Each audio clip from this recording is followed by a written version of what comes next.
Hi guys, good morning. Welcome back to my channel. ಹೇಗಿದ್ದೀರಾ ತಾವೆಲ್ಲರೂ? I hope ನೀವೆಲ್ಲರೂ ತುಂಬ ಚೆನ್ನಾಗಿದ್ದೀರಾ ಅಂತ ನಾನು ಭಾವಿಸ್ತೀವಿ. ಇವತ್ತು ಬೆಳಗ್ಗೆ ಎದ್ದು ಇವಾಗ ಪೋಹ ಮಾಡಲಿಕ್ಕಿದೆ. ಪೋಹ ಏನಿದೆ ಮರಾಠಿ ಡಿಶ್, ಅದನ್ನು ಇವಾಗ ನಾನು ಮಾಡ್ತೀನಿ ಬ್ರೇಕ್ಫಾಸ್ಟಿಗೆ. ನೋಡೋಣ ಹೇಗೆ ಬರುತ್ತೆ ಅಂತ. ಹಾಗೆ ನನ್ನ ಹಸ್ಬೆಂಡ್ ಕೂಡ ಯಾವತ್ತೂ ತಿಂದಿಲ್ಲ, ಅವರಿಗೂ ಕೂಡ ಟ್ರೈ ಮಾಡ್ತೀನಿ. ಅವ್ರಿಗೆ ಇಷ್ಟ ಆಗುತ್ತೆ ಇಲ್ಲ ಅಂತ ನೋಡೋಣ. ಫಸ್ಟ್ ಟೈಮ್ ಟ್ರೈ ಮಾಡೋದ್ರಿಂದ ಚೆನ್ನಾಗಾಗಿದ್ರು ಕೂಡ ತುಂಬ ಅವ್ರಿಗೆ ಅಷ್ಟು ಚೆನ್ನಾಗಿ ಅನಿಸಲ್ಲ. ಒಂದೊಂದು ಫಸ್ಟೇ ಬೈಟಲ್ಲೇ ಚೆನ್ನಾಗಿ ಅನಿಸುತ್ತೆ. ಸಾಬುದಾನ ಕಿಚಡಿ ಏನಿದೆ ಅವರಿಗೆ ತುಂಬ ಇಷ್ಟ ಆಗಿತ್ತು. ಪೋಹ ಇಷ್ಟ ಆಗುತ್ತೆ ಇಲ್ಲ ಅಂತ ನೋಡೋಣ. ಹಾಗೆ ಇವಾಗ ಪೋಹವನ್ನು ಸ್ಟಾರ್ಟ್ ಮಾಡ್ತೀನಿ ಮಾಡಲಿಕ್ಕೋಸ್ಕರ. ಬೇಗ ಇದ್ದಿದ್ದೀನಿ, ಬೇಗ ಅಡುಗೆ ಕೂಡ ಮಾಡಲಿಕ್ಕಿದೆ. ಹಾಗೆ ಹೊರಗಡೆ ಕೂಡ ಹೋಗಲಿಕ್ಕಿದೆ. ನಿಮ್ಗೆ ನಾನು ಹೇಳಿದಾಗೆ ನಿನ್ನೆ ಕೆಲಸ ಸ್ವಲ್ಪ ಬಾಕಿ ಇದೆ. ಹಾಗೆ ಅದನ್ನು ಮಾಡಿಕೊಂಡು ನಂತರ ಚರ್ಚಿಗೆ ಹೋಗ್ತೀನಿ. ಪೋಹ ಮಾಡಿ ಕಂಪ್ಲೀಟ್ ಆಯಿತು.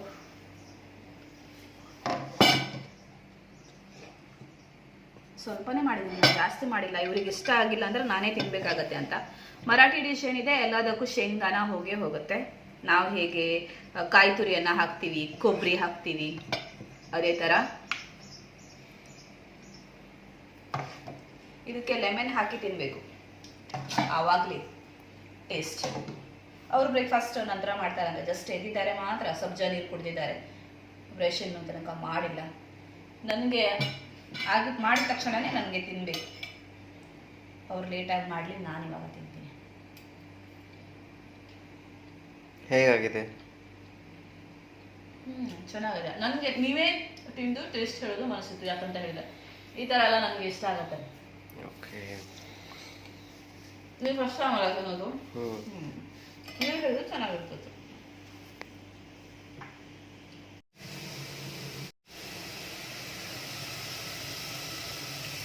ಮಧ್ಯಾಹ್ನದ ಅಡುಗೆಯನ್ನು ಮಾಡ್ತಾ ಇದ್ದೀನಿ. ತುಂಬ ಸ್ಲೋ ಆಗಿ ಮಾತಾಡ್ತಾ ಇದ್ದೀನಿ. ಯಾಕಂತ ಹೇಳಿದರೆ ಅವರು ಇನ್ನೂ ತನಕ ಹೇಳಿಲ್ಲ, ನಿದ್ದೆ ಮಾಡ್ತಾ ಇದ್ದಾರೆ. ಬ್ರೇಕ್ಫಾಸ್ಟ್ ಮಾಡುವಾಗ ಸ್ವಲ್ಪ ವಿಡಿಯೋ ತೆಗಿಲಿಕ್ಕೋಸ್ಕರ ಎದ್ದಿತ್ತು ಅಷ್ಟೇ. ಬ್ರೇಕ್ಫಾಸ್ಟ್ ಕೂಡ ಹಾಗೇ ಇದೆ ಅವರದ್ದು. ಹಾಗೆ ಇವಾಗ ನಾನು ಮಾಡ್ತಾಯಿದ್ದೀನಿ ಚಿಕನ್ನು. ಸ್ವಲ್ಪ ಗಸಿ ರೀತಿಯಲ್ಲಿ ಮಾಡ್ತೀನಿ. ಮಸಾಲ ಎಲ್ಲ ಏನೂ ಹಾಕದೆ ಪೆಪ್ಪರ್ ಹಾಕಿ ಸ್ವಲ್ಪ ನೀರಾಗಿ ಮಾಡ್ತೀನಿ ಅಷ್ಟೇ. ಹಾಗೆ ರೈಸ್, ಹಾಗೆ ಸೌತೆಕಾಯನ್ನು ಕಟ್ ಮಾಡ್ತೀನಿ ಅಷ್ಟೇ. ಭಾಜಿಯನ್ನು ಕೂಡ ಮಾಡಲಿಕ್ಕೆ ಹೋಗಲ್ಲ. ಅವ್ರು ನಿದ್ದೆ ಮಾಡ್ತಾ ಇದ್ದಾರೆ. ಚಿಕನ್ ಇವಾಗ ಕಟ್ ಮಾಡಲಿಕ್ಕಿದೆ. ರಾತ್ರಿ ಸರಿಯಾಗಿ ನಿದ್ದೆ ಆಗಿಲ್ಲಂತೆ ಅವ್ರಿಗೆ. ಸೊ ಯಾವತ್ತೂ ಕೂಡ ಅವರು ಇಷ್ಟತ್ತಲ್ಲ, ಯಾವತ್ತೂ ಕೂಡ ನಿದ್ದೆ ಮಾಡಲ್ಲ. ಸೊ ನಿದ್ದೆ ಮಾಡ್ತಾ ಇದ್ದಾರೆ, ಮಾಡಲಿ ಅಂತ ನಾನು ಕೂಡ ಸುಮ್ಮನೆ ಇದ್ದೀನಿ. ಹಾಗೆ ಅಡುಗೆನ ಬೇಗ ಮಾಡ್ಕೊಳ್ತೀನಿ. ಆವಾಜ್ ಮಾಡಿದೆ, ಯಾಕಂತ ಹೇಳಿದ್ರೆ ಅವ್ರು ಹೇಳ್ತಾರಲ್ವ, ಹಾಗಾಗಿ.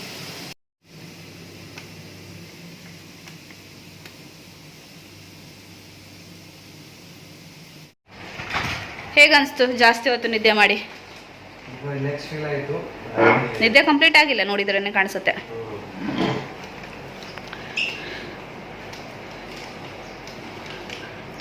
ಇವತ್ತು ನಿನ್ನೆ ನಾವು ಎಷ್ಟು 1 kg ತೊಗೊಂಡು ಬಂದಿದ್ದೀವಲ್ಲ, ಹಾಫ್ ಪ್ಯಾಕೆಟ್ ಮಾಡಿದ್ದೀವಿ.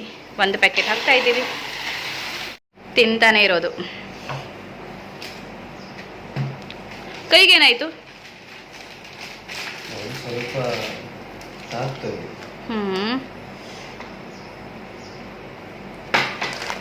ಗ್ರೀನ್ ಟೀ ಬೇಕಾ?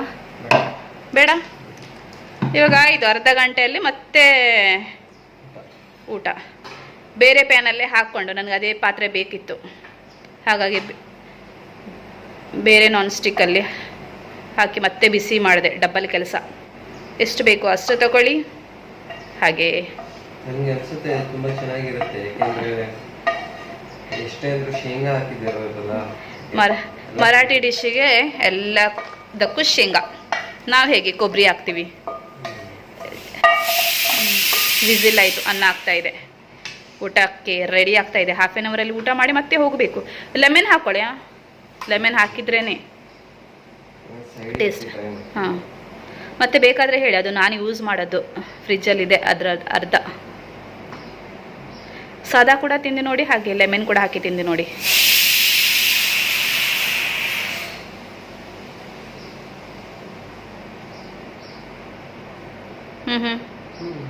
ಚೆನ್ನಾಗಿದೆಯಾ? ಹಾಂ, ತಿನ್ಬೋದಲ್ಲ. ಸಾದಾ ತಿನ್ನಿ. ನೀರು ಬೇಕಾ?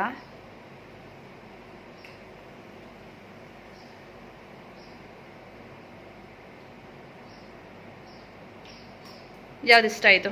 ಓಕೆ ಅಂತ ಹೇಳಿದ್ರು, ವಾವ್ ಅಂತ ಆಗಿಲ್ಲ ಅಂತೆ, ಬಟ್ ಓಕೆ ಅಲ್ಲ, ತಿನ್ಬಹುದು. ತಿನ್ಬೋದು ಆರಾಮಾಗಿ, ತುಂಬಾ ಚೆನ್ನಾಗಿದೆ. ಅಯ್ಯೋ ತಿನ್ಲಿಕ್ಕೆ ಆಗೋದಿಲ್ಲ ಆ ಥರ ಏನಿಲ್ಲ. ಅದೇ ಹೇಳಿದೆ ನಾನು, ತಿಂಡಿ ಗೊತ್ತಿದ್ದವರಿಗೆ ಅದು ಚೆನ್ನಾಗಾಗತ್ತೆ. ನೀವು ಫಸ್ಟ್ ಟೈಮ್ ಅಲ್ಲ ತಿನ್ನೋದು, ಹಾಗಾಗಿ ಅಷ್ಟು ಗೊತ್ತಾಗಲ್ಲ.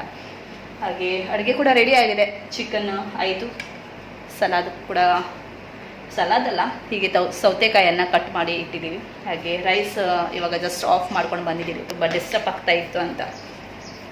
ಹಾಗೆ ಸ್ವಲ್ಪ ಹೊತ್ತಲ್ಲಿ ಸೋರಿಸೋದು. ಖಾಲಿ ಡಿಸ್ಟರ್ಬ್ ಆಯಿತು ಅಂತನಾ ಅಥವಾ ರೈಸ್ ವಿಸಲ್ ಆಯ್ತಾ? ವಿಸಿಲ್ ಆಯಿತು, ಬಟ್ ನಿನ್ನೆ 4 ಸೀಟಿ ನಿನ್ನೆ ಹೊಡೆದದ್ದು ಗಟ್ಟಿ ಇತ್ತಲ್ಲ. ಇವ್ರಿಗೆ ತುಂಬಾನೇ ಏನಂತಾರೆ, ಮೆದುವಾಗಿ ಬೇಕು ಅನ್ನ. ನನಗೆ ಸ್ವಲ್ಪ ಗಟ್ಟಿ ಆಗಬೇಕು, ನಾವು ಗಟ್ಟಿ ತಿಂದಿನೇ ಅಭ್ಯಾಸ. ಹಾಗೆ ಇವರಿಗೆ ತುಂಬ ಸಾಫ್ಟ್ ಇರಬೇಕು. ನಮ್ಮ ಅಮ್ಮನ ಮನೆಯಲ್ಲಿ ಬಂದಿದ್ರೆ ಇವ್ರಿಗೆ ಅನ್ನನೇ ಹೋಗಲ್ಲ ನಿಜವಾಗ್ಲೂ. ಇಷ್ಟೇ ಊಟ ಮಾಡೋದ ನಂತರ ನಾನು ಅಮ್ಮನಿಗೆ ಹೇಳ್ತೀನಿ, ಅವ್ರಿಗೆ ಸಪ್ರೇಟಾಗಿ ಮಾಡಿ ಅಂತ. ಅಮ್ಮನ ನಂತರ ಸಪ್ರೇಟಾಗಿ ಮಾಡ್ತಾರೆ. ಸ್ವಲ್ಪ ಅನ್ನ ತೆಗೆದು ಒಬ್ರಿಗೋಸ್ಕರ ಎಲ್ಲರದ್ದು ಊಟ ಕೂಡ ಹಾಳು ಮಾಡಬಾರ್ದಲ್ವ, ಹಾಗಾಗಿ ಅವ್ರಿಗೆ ಎಷ್ಟು ಬೇಕು ಅಷ್ಟನ್ನು ತೆಗೆದು ಮತ್ತು ಸ್ವಲ್ಪ ಬಾಯ್ಲ್ ಮಾಡ್ತಾರೆ. ಅದು ಕೂಡ ಮುಂಚೆ ಅವ್ರು ಗಟ್ಟಿನೇ ತಿಂತಾ ಇದ್ರು, ನಾನು ಕೂಡ ಸುಮ್ಮನೆ ಇರ್ತಿದ್ದೆ, ಇರಲಿ ನಾವು ಹೋಗೋದೇ 1 ಅಥವಾ 2 ದಿನ ಅಲ್ಲ ಅಷ್ಟೇ ಅಂತ. ನಂತರ ಅಮ್ಮನಿಗೆ ಗೊತ್ತಾದ ನಂತರ ಅಮ್ಮ ಅದೇ ಥರ ಮಾಡ್ತಾರೆ. ಹೋಗೋದೇ ಇಲ್ಲ ಅವರಿಗೆ ಅಲ್ಲ. ನಂತರ ಊಟ ಮಾಡಿದ್ರು ಕೂಡ ಮಿಡಲಲ್ಲಿ ಏನು ಕೂಡ ತಿನ್ನಲ್ಲ, ಟೀ ಏನು ಕೂಡ, ರಾತ್ರಿ ಊಟ ಕೂಡ ಕಡಿಮೆ. ಅವ್ರಿಗೆ ಡೈಜೆಸ್ಟೇ ಆಗಲ್ಲಂತೆ, ಮೈಂಡಲ್ಲಿದೆ ಅದು ಅಷ್ಟೇ. ಹಾಗೆ ಅವ್ರ ತಾಯಿ ಅಂತೂ ಫುಲ್ಲು ಪಿಚಿ ಮಾಡಿ ಇಡ್ತಾರೆ ಅನ್ನ. ಮತ್ತೆ ಸ್ವಲ್ಪ ಬೆಂದಿದ್ರೆ ಸಕ್ಕರೆನೇ ಹಾಕಿದರೆ ಪಾಯಸ ಆಗೋಗುತ್ತೆ. ಅವರು ಅಷ್ಟು ಮಗ ಚೆನ್ನಾಗಿ ಊಟ ಮಾಡಬೇಕು.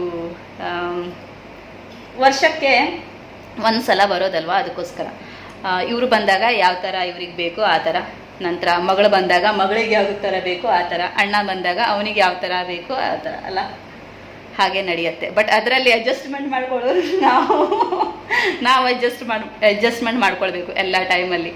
ಹಾಗೆ ಅಷ್ಟೇ, ನೋ ಪ್ರಾಬ್ಲಮ್ ಅಲ್ಲ, ಮಾಡಬೇಕಾಗತ್ತೆ. ಎಲ್ಲ ಟೈಮಲ್ಲೂ ನೀವು ಇರಲ್ಲಲ್ಲ, ಹಾಗಾಗಿ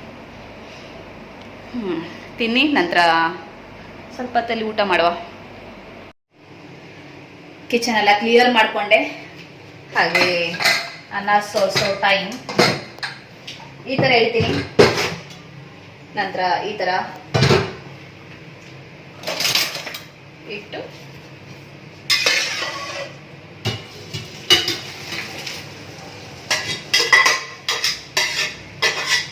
ನಾನು ಫಸ್ಟಿಂದಾನೆ ಈಸಿಯಾಗಿ ಅನ್ನ ಸೋರಿಸ್ಕೊಳ್ಳೋದು ಇದೇ ಥರ ಕಲ್ತದ್ದು. ನಂತರ ಒಂದು ಪಾತ್ರೆಗೆ ಪ್ಲೇಟ್ ಇಡ್ತಾರಲ್ಲ, ಪ್ಲೇಟ್ ಇಟ್ಟು ಕ್ಲಿಪ್ ಹಾಕೊಂಡು ಸೋರಿಸೋದು. ಇವಾಗ ಮದುವೆ ಆದ ನಂತರ ಇಷ್ಟಿಷ್ಟು ದೊಡ್ಡ ಮಡಕೆನೇ ಈ ಥರ ಸೋರಿಸ್ತೀನಿ. ಏನೇನು ಕಲಿಬೇಕಾಗತ್ತೆ, ಓ ಮೈ ಗಾಡ್.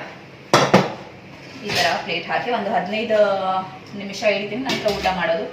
ಮತ್ತೆ ಇವರಿಗೆ ಇದೇ ಪ್ಲೇಟಲ್ಲಿ ಊಟ ಬೇಕಲ್ಲ, ಯಾಕಂದ್ರೆ ಈ ಪ್ಲೇಟ್ ತಂದಾಗಿಂದ ಇವರಿಗೆ ಇದೇ ಪ್ಲೇಟಲ್ಲಿ ಊಟ ಬೇಕು. ಯಾಕಂತ ಹೇಳಿದ್ರೆ ಸೈಡಲ್ಲಿ ಮುಳ್ಳು ಅದು ಇದೆ, ಏನೇನು ಬೇಡ ಅವೆಲ್ಲ ಸೈಡಲ್ಲಿ ಇಡ್ಬೋದಲ್ವಾ, ಹಾಗಾಗಿ. ಇಲ್ಲಾಂದ್ರೆ ಮತ್ತೆ ಅವರಿಗೆ 2 ಪ್ಲೇಟ್ ಕೊಡಬೇಕಾಗತ್ತೆ ಸೈಡಲ್ಲಿ ಇಡ್ಲಿಕ್ಕೆ. ಅವರಿಗೆ ಚಿಕ್ಕ ಪ್ಲೇಟಲ್ಲಿ ಸೈಡಲ್ಲಿ ಇಟ್ಕೊಂಡು ತಿನ್ಲಿಕ್ಕೆ ಬರಲ್ಲ. ನಾವೆಲ್ಲ ಹಾಗೆ ಊಟ ಮಾಡೋದು, ಅವ್ರಿಗೆ ಬರಲ್ಲ. ಸಪ್ರೇಟಾಗಿ ಒಂದು 1/4 ಪ್ಲೇಟನ್ನು ಕೊಡಬೇಕಾಗತ್ತೆ. ಹಾಗೆ ಈ ಪ್ಲೇಟ್ ಕೊಟ್ಟಿದ್ರೆ ಎಲ್ಲವೂ ಸೈಡಲ್ಲಿ ಇಟ್ಕೊಂಡು ಊಟ ಮಾಡ್ತಾರೆ. ಸೊ ಅದನ್ನು ಕಲೀಲಿಕ್ಕೋಸ್ಕರ ಅವ್ರಿಗೆ ಅದೇ ಪ್ಲೇಟ್ ಕೊಡೋದು. ಆದರೂ ಕೂಡ ಸ್ವಲ್ಪ ಸ್ವಲ್ಪ ಊಟ ಮಾಡ್ತೀನಿ. ಯಾಕಂತ ಹೇಳಿದ್ರೆ ರಾತ್ರಿ ಟೈಮ್ ಆಗತ್ತೆಲ್ಲ ಬರಲಿಕ್ಕೆ, ಒಂದು ಆಗತ್ತೆ 10, 10:30, 11 ಆಗುತ್ತೆ. ಹಾಗಾಗಿ ಸ್ವಲ್ಪ ಊಟ ಮಾಡ್ತೀವಿ. ಹಾಗೆ ಚಿಕನ್ ಸಲಾದು.